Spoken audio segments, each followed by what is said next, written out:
Wow, grabe. Mula 130, naging 105 na lang ako. Oh my gosh, ang payat ko na.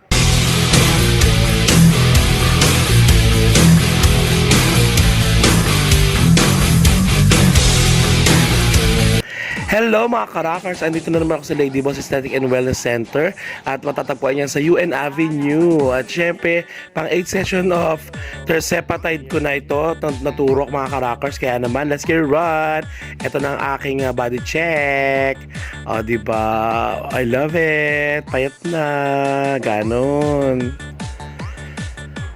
Ayan, so mga karakers, tuturok na ulit. Napansin nyo, di ba, yung bilbil ko sa tiyan, medyo lumiit na, di ba? Dati sobrang laki na nung unang-unang video ko, di ba?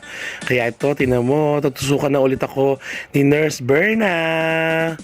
Ayan, mararamdaman ko na yung tusok. Oh my gosh.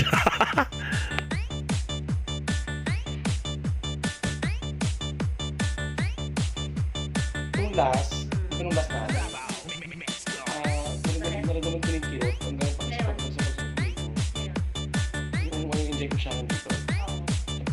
Nakagdrive ako. Sakit siya. Ngayon, wala mo naman natin.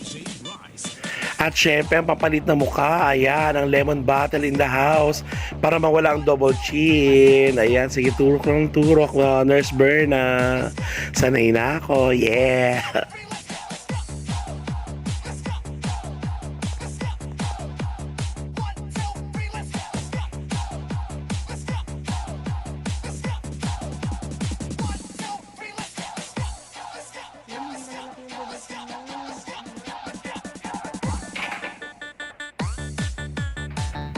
Ayan, at lemon bottle ulit para sa aking kilikili dahil nagsasag na.